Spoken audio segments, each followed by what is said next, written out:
We just finished up our league over at Flint Bowman, and so everything's been kind of dialed. I got a precision cut sight tape, and it seemed like it was working fine. So I shoot my first 2 practice shots, and I hear some rattling, and my mods have been coming a little bit loose, so I keep tightening those up, but it's just something I had to keep an eye on. And I shot 2 practice arrows, 75 yards, maybe a few inches to the left, and I was like, okay, I was still within in the circle, right? Yeah. At a 365 target.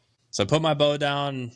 They had a little light that goes off to let you know when you go get your arrows, and that light goes off, and I look up, and the target I shot's face down on the ground. I'm like, what is going on? So I go up there. Sure enough, both arrows snapped. The first 2 arrows I shot for the weekend snapped on the practice range, and they were good shots. So I was like, okay, this is dumb. Like, this is how this weekend's gonna be.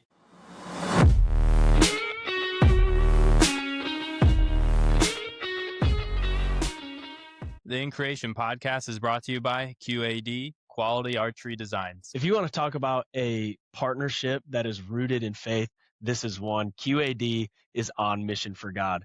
And it was one of the first upgrades that I ever made to the first bow that I had. I got the HDX, and now I'm rocking the MX2 on both of my bows. I've been bow hunting for the last 8 years, and 6 of the last 8 years, I've had a QAD arrow rest on my bow. So if you want equipment that is proven to work in the field, we trust Team QAD.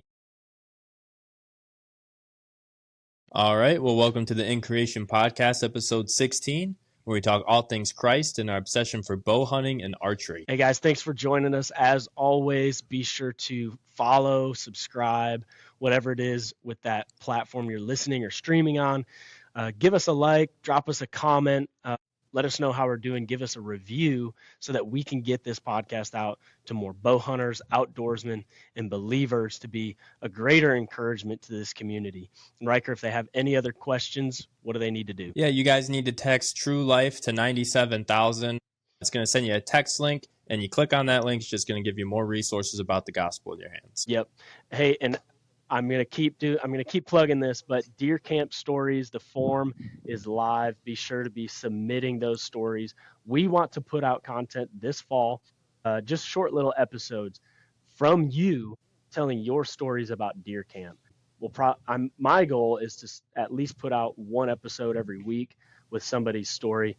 So be sure to submit those so we can go through them and get in contact with you to get that recorded. Yeah, awesome. All right. Well, we just finished up TAC. So yes, we TAC did. Crystal Mountain was a success, kinda for me, but I'm sure other people probably had shot a little bit better, but I shot okay. It wasn't bad, but we'll talk a little bit about that. And then Father's Day weekend, we're recording this. Father's Day is going to be tomorrow. It's going to drop on Thursday, so happy Father's Day to all the fathers out there. And we're going to talk a little bit about biblical manhood and just being a dad, trying to raise kids, in the word. So, well, dude, what was your take on TAC Crystal Mountain 2026? I have to say that it was a positive weekend overall, especially considering the torment that I went through trying to get there. So it was awful, man. So I get out of work. My flight is scheduled for 3:00, right? Coming out of DFW, which is about an hour drive from where we're at. Mm-hmm. And get out of work. I'm home at about 2:00, which is perfect. Or did I say my flight's not at 3? I need to be there about 3. My flight is at 5. So I get home about 2:00, get my stuff. I'm kind of rushing a little bit. I'm feeling the pressure because I need to get on the road, but I'm like, I'm good. I'm okay. Well, for those of you who are fans of the World Cup, Dallas is one of the host sites. So the traffic getting to the airport was worse than I've ever seen it. I usually just take highways the whole way there. And it had me get off the highway at one point and take back roads for like 20 minutes. So my normal hour drive took at least an hour and a half. I finally get there. I park. I have to take a shuttle to get to the terminal. I get to the terminal. And this was just kind of like, in the moment, I didn't think anything of it. But looking back, I'm like, if this hadn't happened, I probably would have been fine. But the shuttle driver, he was like, what airline? And I said, Frontier. He goes, okay, we got to go up one more entrance. I was like, okay. Mm-hmm. Well, No, because when I got out and went upstairs to the main like concourse, I had to like backtrack it all the way back to the original entrance that we stopped at. So, anyways, I get to the kiosk and I'm printing my ticket for my bow case, right? And the kiosk isn't working. I'm like, oh my gosh. So I get in line to deal with an agent. I get up to the desk, put my bow up on the scale. She's running all my information. She goes, "You can't check this." I'm like, "What?" I was like, "I've checked this so many times before. Like, I've done this 20 times." Yeah. And she was like, "You'll have to get out of line and go into the other line." I was like, "Oh my gosh." So I go and get in the other line. I step up, and this lady was like, "Yeah, you can't check this." I was like, "Why can't I check this?" She's like, "You're too late." It's like, "What do you mean I'm too late?" She's like, "You have to check your bag an hour before the flight departs." I look at my watch, 59 minutes. I kid you not, 59 minutes. I was like, I was like, "There's no exception that you can make." She was like, "No, the system locks us out. Like, we can't do anything." I was like, "You can't get a supervisor over here to like punch a code in and make an exception this one time?" She was like, "Nope." I was like, "Okay, well, what are my options?" She starts looking up on the computer. She's like, "I have a flight leaving tomorrow at 11. It's like, I mean, no, I might like it defeats the whole purpose of the trip if I'm Yeah. leaving tomorrow afternoon. She's like, "Well, that's all I've got for you." Luckily, that the flight that I was supposed to take off on had been delayed due to issues with the airport. So I was able to get a full refund on that. Thank God. But I ended up just swinging over to the American Airlines counter, bought a ticket there. Everything was fine. Flying out at, I think the flight was supposed to take off at like 8 o'clock. Well, then I get through security and I look up at the board. They've got every flight that's coming out of the airport, and it's literally just delayed all the way across the board, every single flight. And I was like, "Oh no." And so I was in one terminal. I think I was in like Terminal E, and they moved the flight to Terminal C. So I go over to Terminal C, and I'm there for like an hour. I get some food, and then they move it to Terminal A. I'm like, "Oh man, this is not a good sign." And meanwhile, I'm walking by these customer service lines that are wrapped through the entire terminal of the airport. Like, I feel so bad for these people. Mm. And of course I'm like texting you and the guys. I'm like, "Flight delay, flight delay, flight delay." And it like just kept getting delayed. So long story short, in that airport, I was supposed to leave at 8 p.m. and land in Detroit at like 10, I think, and didn't end up going wheels up until like 3 a.m. and touched down at like 6 a.m. in Detroit. And then Spence was there to pick me up. We had to go from Detroit up to wherever we were at, Thompsonville, Crystal Mountain, which is like a 4-hour drive from the airport. So we missed the morning shoot. We missed the morning knock time, which was a dagger. And then we literally roll up. I have a burger, and we get in line to go up for the course. 30, maybe 45 minutes of sleep under my eyelids. And we go and shoot what course? The Be Real course. Be Real, yep. Yeah, which the old sit, or no, it was the old Knock On. Was it the old Knock On? Yeah. Yeah. So a challenging course up on the hill, and honestly, probably the best I shot all weekend long. Like, so maybe that's the secret. Just be like completely sleep deprived, 45 minutes max, and just down a ton of form energy. Caffeine was the key for that one for sure. But yeah, overall, good weekend. Can't complain. Yeah, it was funny. We were sitting on the couch, and every text delayed. They said I can't check my bow. Delayed, and I was like, "Oh my gosh, dude, I don't know if he's gonna make it." We were sitting there. We weren't thinking you were, and then I didn't think I was. No, I thought there was no shot. And Spencer's text me is like, "Dude, this sucks so bad. You're so lucky you're up there. This sucks so bad." I felt so bad for Spencer. Like, I was filling up his tank the whole way. I was buying him energy drinks, like whatever I could do to repay him. Like, not just for driving me, but also for hanging back and staying up as late as he did. He was equally as tired as I was, for sure. Oh, for sure. There. Well, and we're an hour difference. So you taking off at 3 a.m. You were supposed to leave at 9 p.m. our time. Right. And then you didn't leave until you didn't get up in the air until 4 a.m. our 4 time. a.m. And so I was like, dude, Spence, you're being a trooper for us, buddy. Good job. He was. Shout out to Spence, man. I owe him big time. Yeah, it was a great weekend, man. Got to spend some great time with the boys, with the fellas up there. Glad having Joey with us this year. That was a great addition. Yeah, for sure. I'll say this. I don't know if he listens to us that often, but dude, I was impressed with his shooting. Like, he shot way better than I expected him to. Yeah, so I was shocked too. He tore it up, to be honest with you. It was his first time going, and I think he lost like maybe 4 arrows, I think, somewhere around there. I mean, which I think is the same as what I lost. Yeah. I lost 2 shooting the courses, and I lost another 2 different ways. But we'll talk about that in a second. But yeah, I thought he shot well. Honestly, I thought we all shot fine. I probably struggled a little bit more just because I had something funky going on, and it was just one of those weekends where, like, once I got to even the practice range and started shooting, I was just like, yeah, I don't know how this is going to be. Yeah. Something's off. But I thought it was awesome. The courses were pretty much identical from when we went a couple years ago. But either way, it was fun. Like, it was still, the knock-on course was just as challenging as what I remember it being, as far as hiking up and down, up and down, up and down. And yeah, so I thought it was a awesome time. And we got to talk to a few awesome people too. I think when we first got there, it was downpouring. And we first were under this tent, and I didn't even know you could buy VIP tickets or whatever. I didn't know that was a thing. So it's downpouring. It's 8 a.m. And I was like, okay, we're just going to wait. The rain's supposed to break in like 30 minutes. And someone came up to us and was like, are you guys VIPs? And we were like, no, like VIPs. He's like, oh, okay. Well, didn't say anything to us. So we just stayed under the tent, and no one's there. And then probably another like 20 minutes goes by. Same kid comes up to us, and he's like, hey, now we actually have like VIPs showing up. Like, I'm going to have you move out from under this tent. And it's just pouring. And I was like, all right, dude.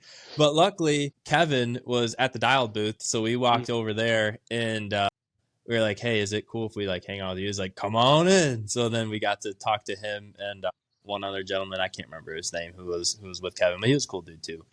Yeah. So got to talk to them. That was a good time. And man, I don't know. Just when we went to the practice range, I was trying to get ready, and my bow, like, everything's been shooting fine. We just finished up our league over at Flint Bowman, and so everything's been kind of dialed. I got a precision cut sight tape, and it seemed like it was working fine.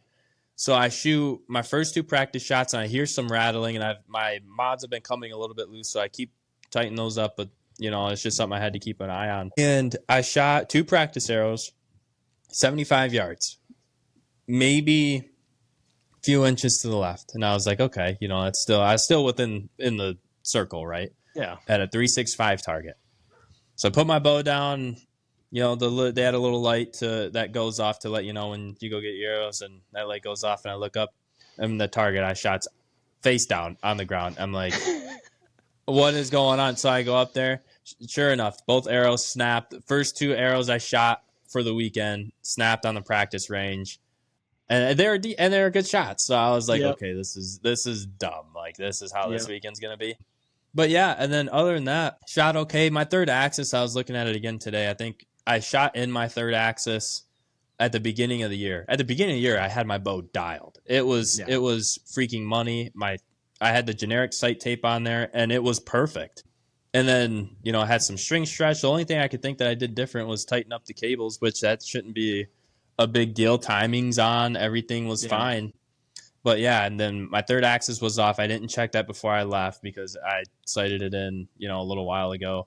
Definitely should have did that, because first couple shots downhill, I'm hitting pretty like a foot right. And I'm like, it's got to be the third axis. Like, I'm holding on fine. Well, and assuming at the practice range, those shots are usually uphill a good bit. Yeah, and I was a little left. Yep, exactly. So I didn't think anything of it at the practice range, and probably should have. But the only arrow, I'm trying to think, I lost one arrow. And if anyone shot Crystal, you know exactly what target I'm talking about. On the prime course, Al, you weren't there yet. We shot prime first, and I can't remember. I think it was target like 8 or 9, somewhere right there. But you were shooting downhill. You were back up by like the ski lift, like where you get off on the ski lift up the hill. And it was a wolf target in between 2 trees. And like you maybe had like 6 inches to fit your arrow in there on the vitals of this wolf. And I already knew my third axis was off. The wind's howling. And I'm just like, this is one where I just feel like I'm donating an arrow. And sure enough, I made a decent shot. I teed the tree on the left, just freaking squared it. And I was like, okay, well, it is what it is. I'll just chalk that one up to, hey, that's a tough target. So I remember losing one on that. And the other one was the next day on a different course. I can't remember exactly what target it was. But all in all, dude, I thought it was awesome. I thought it was a great weekend. I wish I shot a little bit better, but we're going to go back in the lab and see what's going on with the bow. That might be one I have to text Corbin about, because my up and downs were a little off too. And I don't think it was my pins, or like I think I was getting good breaks and my pin being on the target. Like, so I don't know, dude. There's something off with the tune that I haven't been able to really dissect and try to figure it out yet. But yeah, I might have to be shooting Corbin a text here. Well, I guess Branch. Yeah, Branch. Yeah. Well, talking about let's stick with TAC. We'll get to next steps here in a minute. But day 2, what did we shoot? Dialed. We shot dialed first thing in the morning. Mm-hmm. Not first thing. What was it? 9 o'clock. That was a great course. And then shot the RMEF course, which was actually, we were talking, it's a shorter course. It's, somewhat technical, especially if you ask Spence. That first target's a doozy. You just got to trust it, Yeah, shoot through the limbs. You'll be all right. Yeah, shoot through the limbs. You'll be all right. But just a fun course, man. Like, not super far shots. I think the farthest one was, 80, 90 yards, something like that. But some nice full-size targets. You got some of the mini elk on there. It was a good one to finish on. I think moving forward, I think that's what I'm going to do. Like, especially if I get, opportunity for 2 days. I think that second course, I'm going to go not easy, but go a little bit shorter course. You can get on the road a little bit sooner too. Yeah. Flatter. It was flatter for sure. It was a little flatter. Yeah. And honestly, the first year we were there, I don't think there was an RMEF course. I think it was, it wasn't Jackling's either though. I can't remember what the other course was that we didn't shoot, because I don't remember a lot of the shots from the first year we were there being on that course. But all elks too. Not that we're elk hunters really in the state of Michigan, but I mean, we got a little patch of elk, and it's cool going out there and shooting the full-size targets. And honestly, I shot that course the best out of all of them. Yeah. And that's another reason why I think third axis is because that course was flat, shot fine. I don't know. Yeah, that's a good point. You mentioned some of the vendors too. You mentioned Kevin specifically. Love that guy. We actually met him last year at Boyne, and I've been able to stay in touch with him. Great dude. Actually came, I can't remember when it was, sometime this spring. He came out to Burleson there to Corbin's and shot a league night with us. And then I guess we'll plug here. Corbin's is having their grand opening August 1st, I believe it is. And you won't be there, but I'll be there representing In Creation, and Kevin will be there. There's going to be a bunch of people from, not that we're in the industry, but there's going to be a lot of people from the archery industry there. So if you're around the DFW area, definitely come check out that grand opening. But then I also got to chat with AJ Kazmerzak, who I kind of have a connection through First Form. We've chatted a little bit, just kind of through the phone, text, that kind of stuff. But got to meet him in person for the first time. Great dude. He works with Lone Wolf. So got to check out some of their product line, and dude, they've got some pretty solid products, man. I'm definitely looking at it for sure. Oh yeah. And then we got to chat with, what is it? Outdoor Driven, I think is the name of the ministry. It is Outdoor Driven. Andrew Kamatois, which if I'm butchering that, and he so happens to hear this, I apologize. Yeah, but so basically, and we're not affiliated with Outdoor Driven. No. And we're not sponsored, or we're not ambassadors, by any means, but they do a great job from what it seems like. We met them. I met them the first year they were at Boyne, yeah, first Crystal Mountain 3 years ago. Yep. They had a booth there, and they were just kind of shaking hands and saying, hey, this is what we do, and this is what our goals are. And so basically, they help veterans kind of get into a community and take them onto like hunting and fishing trips. I think it's primarily fishing. I believe they do some hunting, but I've seen a lot of charter stuff them do about this time of the year. And it just seems like a great, nonprofit. It just seems like they are doing a bang up job. And we talked to Andrew for quite a while, and it was funny because I was like, I went up there, just one of those things where like I know what they do. They're involved in stuff that I would want to be involved in. I mean, Dad's a veteran, and so I went over there, kind of chatting it up with one of the guys who is an ambassador for Outdoor Driven, and he just kind of telling me about it. And I was like, well, do you guys have anyone who talks about Christ? And Andrew came over here and he started saying something. He thought I said something else. And so he was like, well, there's, some good therapists or whatever. And he started kind of talking about things like that people can be connected to. And I was like, well, that's good. I said, and that's needed. I'm not saying it's not. I said, but someone who like talks about Jesus Christ. And I was like, Christ was a man who knew no sin, who came down and became sin on the cross for you and I, so we may have a pathway to heaven, by believing in him. And he was like, oh, dude, you said Christ. And that opened a whole door. Like, we sat there and talked to him for like 45 minutes. Nice. Actually, we were pushing really close to our knock time. Yeah, we were. Because we were talking to him. But, man, he had an awesome story. He's actually baptized by Franklin Graham. And if you know Billy Graham, that's Franklin Graham's son, right? I think it was his son. Franklin Graham is Billy Graham's son. Yeah, and so that was super cool. And started just showing me all this stuff, and he was like, "Yep." And he was like, "I really want to incorporate Christ more into this." He said because it has dramatically changed my life and the course of my life. And he's like, that's something that I feel is needed, and I want to bring in. So hopefully we can connect with Andrew, because I did take his card, and I misplaced the Outdoor Driven stuff that I did have. But I sent in an email to Outdoor Driven, just saying, hey, I talked to Andrew for quite a long time, and trying to get some more information about maybe doing some stuff with them, whether it's volunteer work or if we can get one of them to hop on a podcast with us and just talk a little bit more about what they do. But I mean, if you want to support an organization that's really doing some good for vets, man, that is one here in the state of Michigan for sure. The In Creation podcast is brought to you by Total Archery. Man, this feels so good. We had Bo on the podcast not long ago, and I've been shooting these Ngulubi 5mm arrows for about 2 months now at this point, and I've been absolutely impressed with them. Running about 8 GPI and a 300 spine, which is really impressive. I've got a 50 grain steel insert here that comes with it, and it also comes with this 25 grain collar that you can throw up on the top of it. Like I said, incredibly impressed. Yeah, the 1K and the 3K centrifugal weave just really gives that shaft the durability. And make sure you go check out their whole lineup at coulearchery.com. And if you want a little bit of a discount, check out the link in the description below. Heck yeah. Yeah. And, I bring all this up going back to like the vendor stuff. And it's just one of those things where I think a lot of people go up to these vendors, maybe looking for a handout or something like that. And like, that's cool. Go get your free sticker, your koozie, whatever.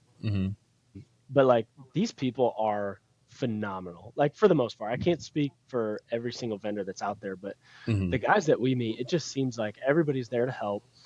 They're not just there. Essentially, the products will sell themselves, right? Yeah. Like, I've shot a dialed proof for over a year now. Like, don't plan on making a change. And, Lone Wolf, one of the leaders in innovation when it comes to mobile hunting, right? Maybe the leader when it comes to mobile hunting. You got guys like Andrew doing this amazing work with Outdoor Driven. So I encourage people, like, just go talk to these people. Don't take up all their time, because they do have to, make a living. But like, that's why they're there. They're there to meet you, make a connection, that kind of stuff. And then one last story on like the vendor stuff. I don't think you guys were standing there. I think it was me and Spence. We were waiting for you guys to come down off the prime course that first morning. And we're eating our burgers, and there's a tent, like literally right there next to the picnic table. And it said like Montana elk, New Zealand Tar and Texas Aoudad. And I was like, oh, I'm going to go chat to, like, they're trying to sell hunts, right? They're guides. Mm-hmm. And so I was like, oh, I'm going to go talk to these guys. You know, I've got my picture of my Aoudad. I want to know, like, hey, would this be one that you'd say is a shooter, you know? And so I'm like talking to him. I tell him my Aoudad story, and you know, we're like, hey, so are you from Michigan? Like, you're going to Texas, Montana, New Zealand, but you're here at Crystal Mountain. And he was like, yeah, I'm from Michigan. I grew up in Fenton. We're like, no way. Like, we grew up in Linden. He's like, Mm-hmm. oh, well, actually, yeah, I went to Linden. I'm like, oh, dude, that's so crazy. Like, you know, he's close to my age, our age. I was Yeah. like, what's your name? And he said, I'm Tyler. And I was like, what's your last name? He's like, Ridenauer. I was like, dude, I know that name. And I was like, do you have a younger brother? And he was like, I do. Josh Ridenauer. Well, Josh was a senior when I was a freshman, right? And Mm-hmm. it was, I mean, nobody's going to really know any of these names except for people that grew up with us, but like Dustin Maynard, Alex Hall, a bunch of those guys. Like, for whatever reason, probably because our uncle was one of the varsity coaches, but for Mm-hmm. whatever reason, as a freshman, like I didn't hang out with them all the time, but like I ran with them every once in a while. And so Josh was like part of that class and that crew. So it's just really cool to like make this real small town connection of a dude Mm-hmm. that's coming down here and guiding Texas Aoudad and going out west to do that kind of stuff. So like just a small world story, and had Oh a great yeah. time sitting there chatting with him, you know, and look forward to the next time as well. Yeah. No, I thought it was awesome, and it's wild that he was there, Tyler was, and had that connection.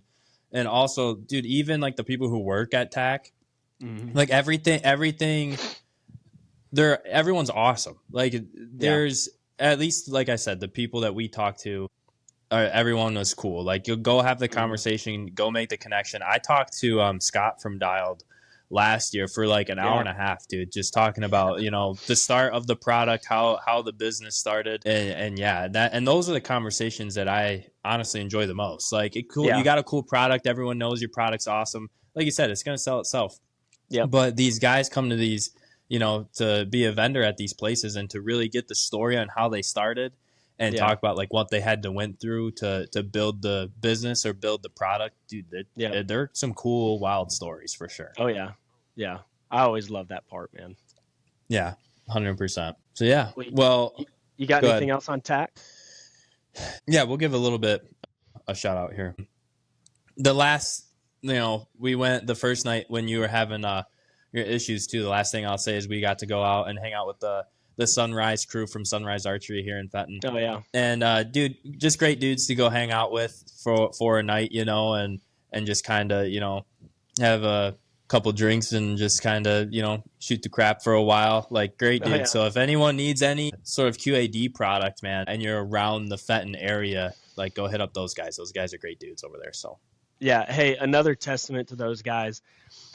The first brand new bow that I bought, it was Matthew's Lift, and I had my whole family, we had come up to Michigan for Christmas, I think, and I went in there, and that's where I did it. Like, mm-hmm. that was the shop I wanted to buy at. One, I didn't really trust the shop that I was going to down here, but also just like the hometown shop right down the road for us. And phenomenal guys, like great customer service, highly knowledgeable, very, you know, I guess you could say skilled in what they Mm-hmm. do. Yeah. Very few people that I trust more than them, for sure. Yeah. Phenomenal Yeah. guys. 100%. Absolutely. Well, one last thing, not necessarily on TAC, but before we transition to the word, what's next for you? What is the next step between now? We have about 100 days roughly. It might be a little bit less now, but we've got about 100 days to opening day of archery. So what are you doing from now till then? Man, honestly, that's a good question, because TAC, like I said, my bow at the beginning of the year, like right before turkey season, was dialed. Everything about it was dialed. And TAC really exposed like whatever changed or whatever changes happened to my bow between the beginning of the year during turkey season and now.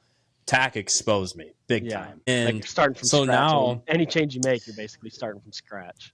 Exactly. So that's kind of how I feel right now. So I'm basically going to go back through the tuning process that I went through at the beginning of the year. Mm-hmm. But first and foremost, what I'll probably do, and I probably will do it tomorrow, given, you know, it's a little dad's day and I get to do whatever I want tomorrow. I'm going to probably take the bow out and I'm going to shoot a bare shaft and see how that's flying. Okay. And then after I do that, I'll probably, if my guess is it's off, so I'll tweak my rest and get that bare shaft flying straight again. And from there, I think I'm just going to start completely over. I don't know if I'll, you know, really mess with my knock height. I know my timing's on. My bow's pulling like between 82 and 84 pounds. Don't think I need to do anything there. So ATA is good. So I'm thinking it's holding a little weird. So I'm probably going to take it off or mess with the stabilizers a little bit. Try to get that holding a little bit more steady. Like I said, I'm going to mess with my rest in this bare shaft. And then I'm going to take my bow in and level out the sight and maybe check that out, shoot in my third axis. Once I have all of that done and I'm feeling like, okay, this bow's set back up to the point to where I think it should be shooting like it was. And if it's not, dude, we might just completely take everything off and start completely over. I hope that's not the case. I don't think I'll have to do that. Yeah. But yeah, and then after, if it is good and say, you know, the bow's shooting fine, as far as, you know, anything else going into season, like, I don't know, the bow's shooting good. Arrows are sick with the Kool-Aids there. And other than that, man, I think I'm ready to rock. Other than that, it's just going to be sitting there and really kind of coming up with a game plan on where I want to hunt and, you know, when I'm going to be running public up north and other options that I have down here and just trying to actually figure out the hunting in itself. Yeah. That's probably it, man. As far as my rig, I think once I figure out this whatever's going on, once I get that figured out, I won't mess with it again. It should be fine. Yeah. Yeah. I mean, I'm pretty similar. Like, I was about to bring this up earlier, but while at TAC, I went ahead and purchased a paper tuner from Mod Archery. So I've got that here. I put a few arrows through it, and interesting enough, I can't remember the last time I shot a bare shaft tune here at the house, but I had a pretty good left tear in it, maybe 3/4 of an inch, and kind of got that straightened out. But I'm still getting knock low. I've moved my rest quite a bit, and I'm still getting a knock low tear. So I need to go in and into Corbin's there, have him tie a new D loop, because I think that's what needs to happen. I think it's bring the knock point up.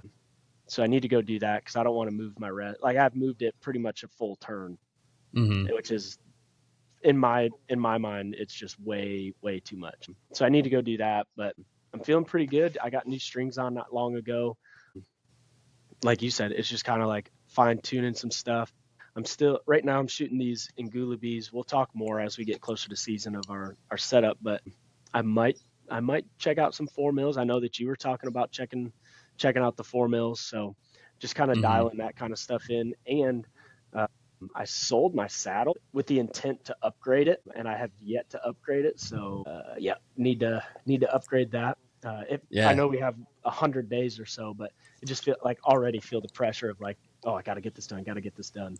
And then working on some permission pieces. I've got to print out some permission slips here. I already feel like I'm behind the 8 ball with it. And if all else fails, I've talked about like our neighbor back here. I'm actually, maybe tonight, if the rain holds out, I'm going to take a gravity feeder back there, and I've got some protein supplement that I'm going to put out. I've been having more and more deer come through, so it's getting me a little bit more hopeful on making something back there happen. But other than that, man, it's just I'm already getting fired up for deer camp. So let's get to October, November as quick. Oh yeah, for sure, and it feels like it's right around the corner. It does, man. Yeah, so I mean, it's gonna be coming soon. So, and now you sold your saddle. You definitely now all options are open for you, buddy. Like they are. I have one that I'm leaning towards.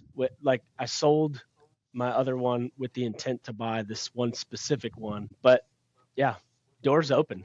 If anybody has any suggestions, please let me know. Yeah, leave a comment or something, because There you go. we're looking. That's right. That's right. It will be purchased. It will be purchased. Yeah, it's For gonna sure. happen. Oh yeah. Yep. Yeah. All right, let's transition into a word here for a little bit. Let's So do with it. it being Father's Day, we just wanted to really talk about, what it means to be a man, a Mm. biblical man, because, and I've heard this thrown around a lot by, other preachers and people who lead, biblical men, is there's a difference between males and men. Yep. And so let's talk a little bit about that, and also just, I'm not too far into the game as far as raising children to be, biblically good young men. Sure. But definitely let's hit on some points, with Yeah. that. So, Yeah. Absolutely. Well, if I can, I'm just going to start with not necessarily a verse, but a recommendation. Like one, we could always be, I guess, cliche and say like, hey, the only book you need on being a man or a father is the Word, right? mm-hmm. But it was when Shauna was pregnant with our first, with Wyatt.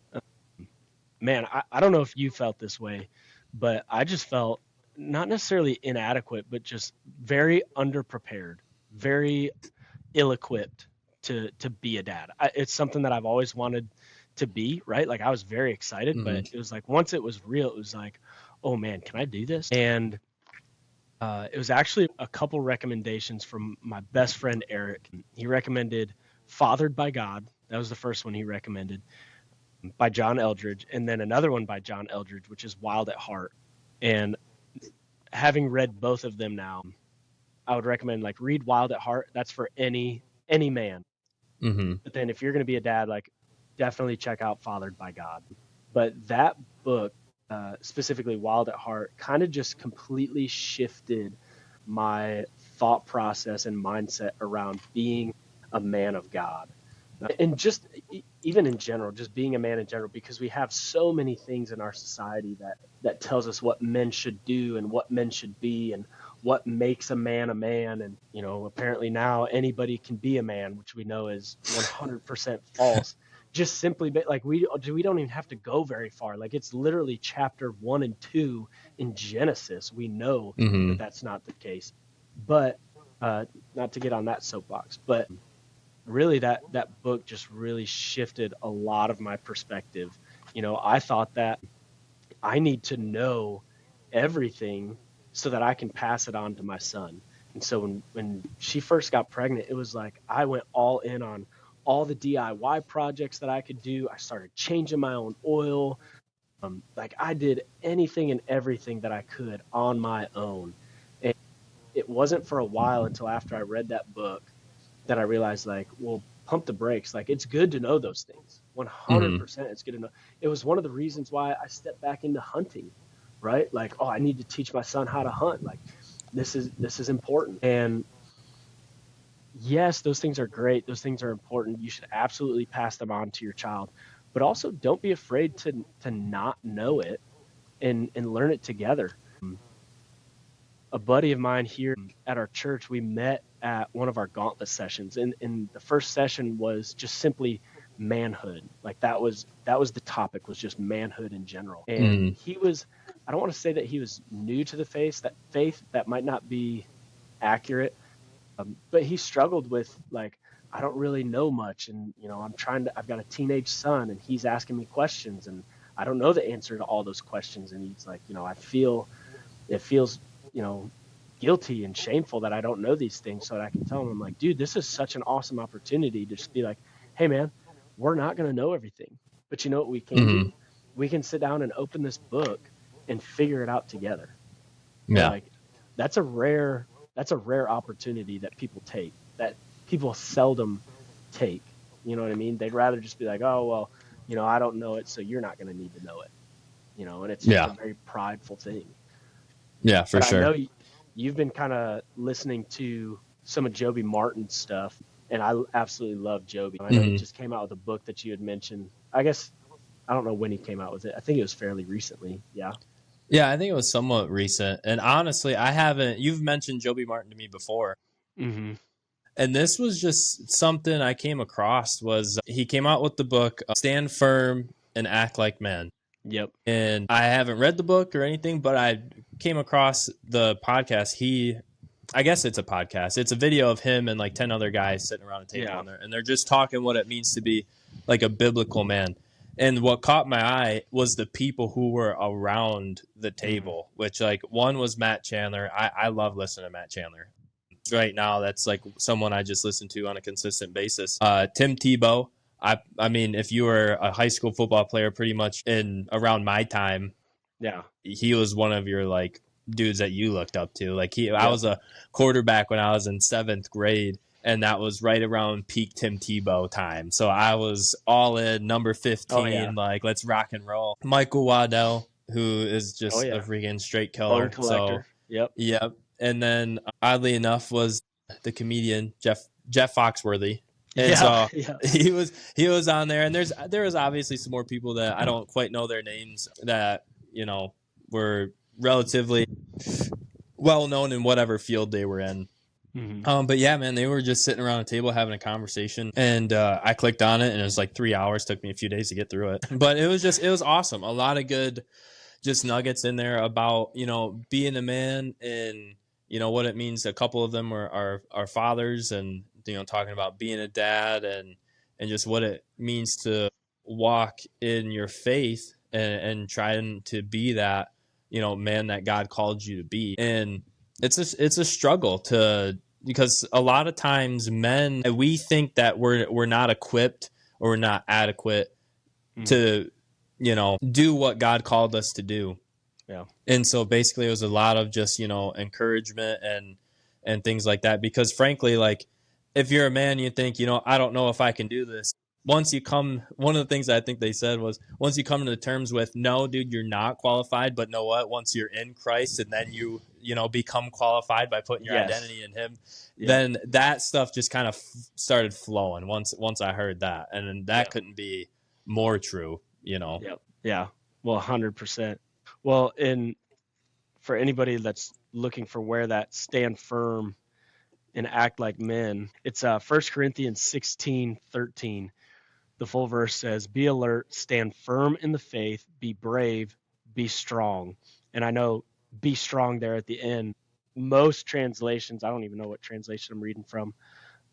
This is actually a military Bible that my wife had from her dad, but it says "act like men." And so from what I understand, I listened to a very small snippet from Joby, and he was basically like, you know, we have these things, you know, be alert, be brave, act like men, but in the very middle you have this stand firm in the faith. And it's like the biggest call to action of how we are to be men of God is to stand firm in that faith. The In Creation podcast is brought to you by First Form. Hey, First Form, incredible products. I've been using them for a little over a year now personally. Started getting integrated with the First Form Outdoors team back in August or so. Just phenomenal products. The OptiGreens, the Formula One Clear, the Enduraformance, been using them all. Incredible. Got to check them out. Yeah, Form Energy and the Level 1 bars. Dude, I thought they tasted awesome. I still rock the First Form Energy, you know, pretty consistently. So I thought they were great products. Funded our deer camp basically last year. So kept us going out in the woods. Well, hey, if you want to get your own First Form products, be sure to check out the link in the description below. Yeah, for sure. So Al, what would you say, Al, when you read that, right? Because like you said, act like men. Like this is purely talking to us. Like, so what do you take from that as far as line by line, I guess, like be watchful. Take us into that. It's stand firm in the faith. Take us a little bit into that and how you interpret it and different things, you know, that come to your mind. So I've heard a lot of people, but specifically, I think the first person I heard mention this was John Lovell. He runs the Warrior Poet Society, which is awesome. I was really, really into firearms for a little bit, and he was one of the guys that I looked to. He's highly knowledgeable, and he's a very strong Christian man. But he always would say, like, men are supposed to be protectors, providers, and presiders, right? So we're to protect, whether that's our home, our family, our assets, whatever. I also look at it as like being a steward, right? If you are a steward of something, you're going to protect it, right? And so when it says be watchful or be alert, like that's what I look at. It's like, okay, not just in our worldly things, but like we talked about with Javen, like the spiritual warfare is a very real thing. And so whether that's praying over your family, praying over your children, and then the provider part, right? The provider part is you should be the primary source of faith in your home, period. Now that's a lot of weight on our shoulders, truly. It is. That's a big responsibility, but it's one that we need to carry with a lot of not self-righteous pride, but just pride in general. Like we should wear that with a badge of honor. And we may not do it perfect, and you may not do it the best, and that's okay. But doing it is what counts. You know, I think I even mentioned on that episode with Javen, we recently started doing scripture memory with our boys. Are they remembering it? Absolutely not. But you want to know what? Every night when we go to bed, they're asking. They're like, hey, can we do our verse? Hey, can we do our verse? Which is extremely encouraging. We started doing a prayer maybe a year ago, which if anybody grew up saying, I'm drawing a blank on how it starts now. Now I lay me down to sleep. I pray the Lord my soul to keep, right? Like it's one that I remember as a very small kid. Well, we took that because it kind of goes dark there for a second. If I die before I wake, and we're like, that's like, I get the sentiment of it. Just kind of a weird thing to hear your 2-year-old say back to you. And so we changed that up just a little bit. And then we just recently started doing the verse. So like little things like that are going to go a long way and pay dividends. And so when it talks about being a provider or, you know, being brave and being strong, like those are some things for sure. And standing firm in the faith, like there's no better way to stand firm in the faith than to be the spiritual leader of your home, right? And then finally, it says that we're supposed to be a presider, right? John says protector, provider, presider. And a presider is the overseer or the leader of the home. And you could go back to that protection part of it too, right? Like, well, that just coincides. But really what I think it's leaning to is being the person that's out in front doing the work for people to see, right? Like I can make my kids say a memory verse at night. I can make my kids say a prayer. I can't make them, but you know, I can say, hey, this is what we're doing. But if I'm not also leading in a way where they see me doing these things, like it's not gonna, it's just falling on deaf ears, basically. And sometimes I do feel like, you know, I'm sure a lot of men can relate. I feel like I'm falling short in a lot of ways on the spiritual side. But then you get little moments. I remember this was a while ago, but I had the boys by myself. We were in the car and Wyatt had pointed something out outside, right? We were driving around and he pointed at something and it was something in nature, you know, a tree, the sun, whatever, the clouds. And I was like, yeah, who do you think made that? And he was like, well, God did. And I was like, oh man, like even just something that small, it's like, okay, Yeah. I'm making at least the smallest impact. Like he understands at least a little bit. Yeah. But that's really what those mean to me. And it can be a huge challenge at times, but the important part, like I said, is just keep putting one foot in front of the other. And like when you don't know something or you don't know how to do something, don't allow it to paralyze you to where you just stand still, because that's where the enemy is going to be like, perfect, I got him. He's not going to do anything. And he's going to creep in and whisper those doubts and be like, hey, yeah, you're not good at this. You don't have the knowledge that it takes to lead your family well, or you're falling short, or look what they're doing right here. You know, that's because you did the, like, you just have to drown out that voice and let the voice of truth speak to you, you know? Yeah, for sure. Take every thought captive. Exactly. Yeah. Yeah. No, that's awesome. And I have here too, like when it comes to, you know, being watchful, one of the things, you know, Matt Chandler has referred to as like being watchmen on the wall. Like you have your brothers in arms, essentially, like whether it's a small group or whatever. And dude, confession, like I'm not great at having my community of, you know, men that I am able to get with like once a week or once every couple of weeks or whatever. But I do have men that I can go to. I know that I can go to them for specific things. So like one, like I said, confession, I need to be better at that. But having people who you can stand like shield to shield and shoulder to shoulder and be able to be the watchman. So like you're able to stand there and be like, hey brother, I see this thing and kind of creeping into your life or whatever, and it's like, hey, let's kind of and analyze that a little bit and be watchful. That's kind of what I take from that.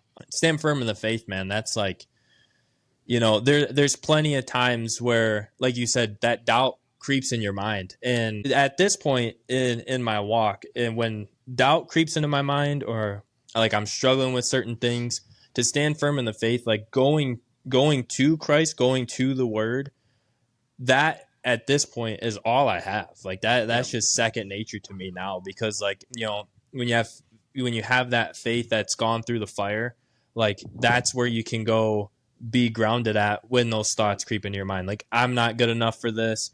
I'll never get out of this season. Like, I'm not going to be the husband that I need to be. I'll never be the father I need to be. Whatever that is, dude, it's just such noise.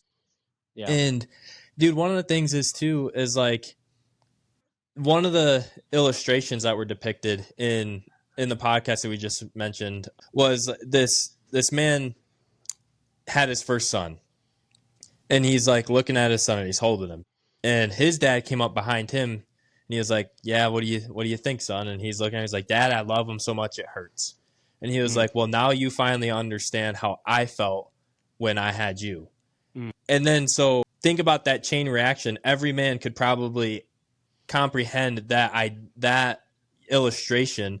But then we have our Father, right? Yeah. Who sent his son. As much as he loved his son, like he had his son, had that same feeling, and how wicked we can be in the sin in our lives, and he hands him over to us. And that's how much our Heavenly Father loves us. He gave his son to us, died on the cross, so we can, have a relationship with God, through Christ.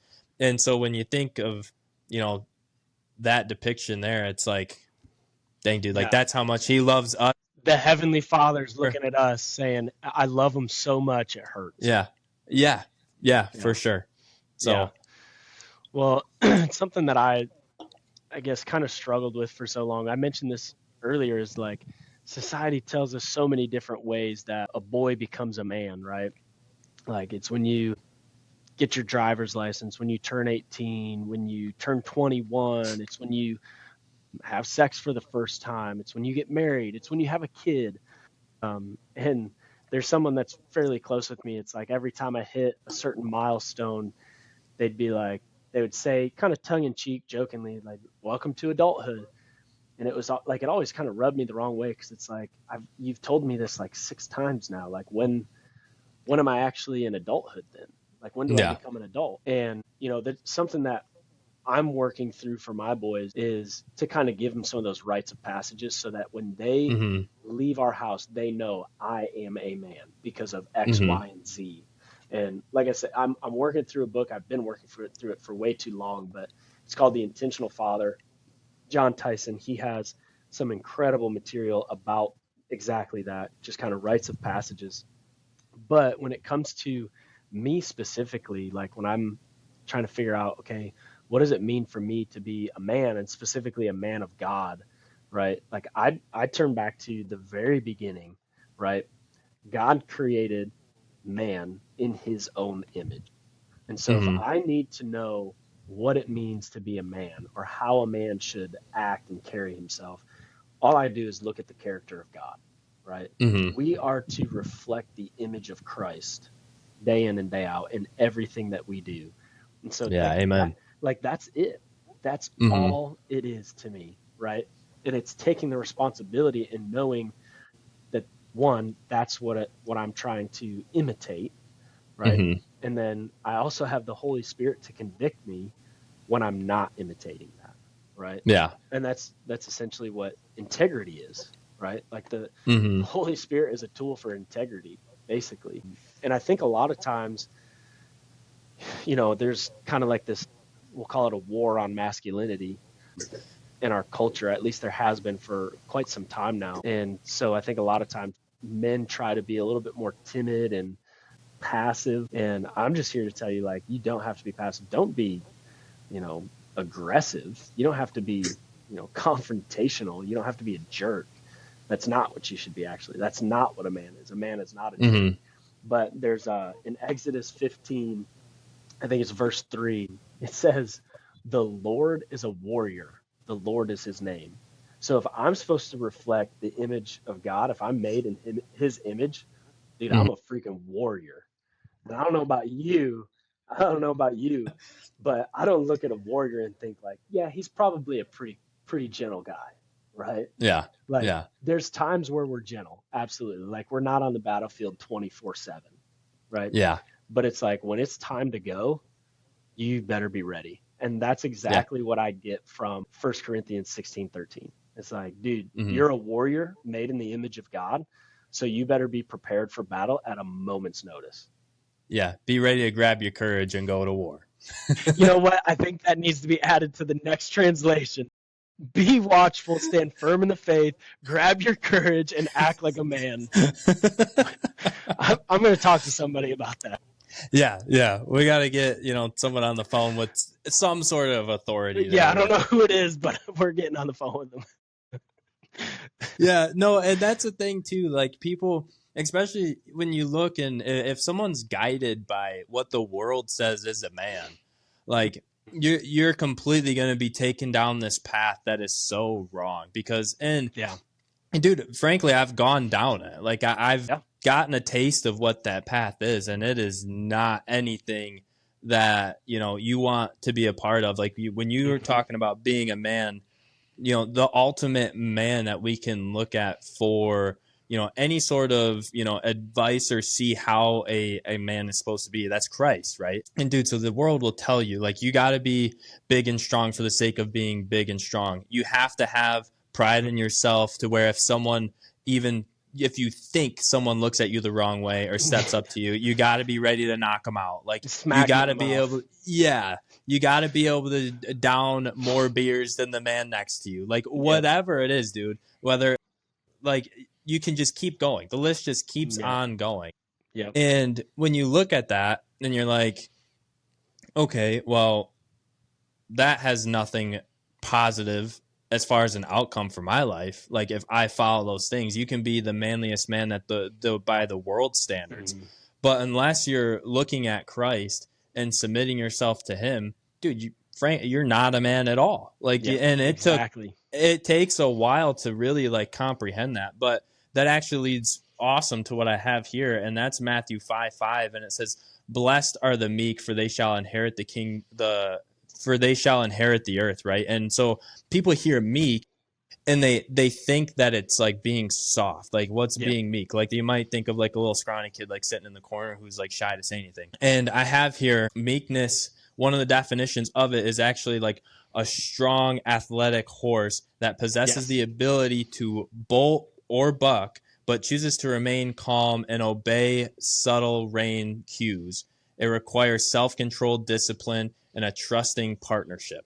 So like that meekness, like it just said, like an athletic horse, like a wild horse that is broken, but at the same time, like, you have that relationship with Christ. It's not saying you're weak at all. Frankly, it's saying opposite. It's saying you have the power in you to freaking rain hell on somebody if need be.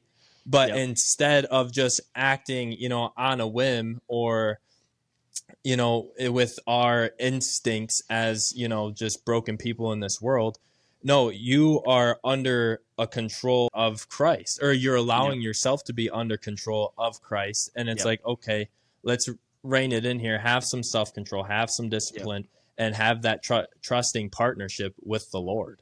Yep. And allowing him to guide, like it says there, like subtle movements of the reins, right? Not big jerks, not wrenching them back. It's just these little subtle things. Yeah. And it's funny you bring that up. Like, I didn't know this, but I've always heard the term, like, you got to break a horse, right? And that's when you go from like a wild Mustang to like a tamed horse that you can get on and ride. Apparently meat, that's literally like where, I don't know that it's where the word comes from, but they use the word meeking a horse instead of breaking a horse because it's a completely different process. We won't get into that process, one, because I'm not a horse and an equine trainer, but it's very, very different. Breaking a horse, you are literally like, no, I'm going to break your will to where all you can do is listen to me. And that's not what the Lord has for us. He's not going to break you into submission. He's going to say, hey, listen, I'm going to show you that I have something way better in store. All you have to do is just follow me. Yeah. And like, that's essentially the process of meeking a horse. They don't break it, they meek it. Yeah. So I'm glad you brought that up, because that's exactly what we do. We just, to be like, I was thinking about this, and we can kind of close on this, but you know, we hear a lot of different things. You mentioned several of them, right? Like a real man blanks, right? A real man does this, or a real man has this. And we've got all these worldly things, but like, and a man can do a lot of those things and have a lot of those things. But at the end of the day, it's real men follow Jesus, period. Amen. Like that's all there is to it. We should probably bring back like the 90s slogan, like in the little bracelets that say WWJD, right? What would Jesus do? Because like we need that a little bit more in our world these days. Oh yeah, for sure. 100%. All right, y'all. Well, that's what we have for the episode today. And so I hope everyone is getting out in creation. Hey, enjoy the creation. Praise the Creator. We'll see you next time. Yep.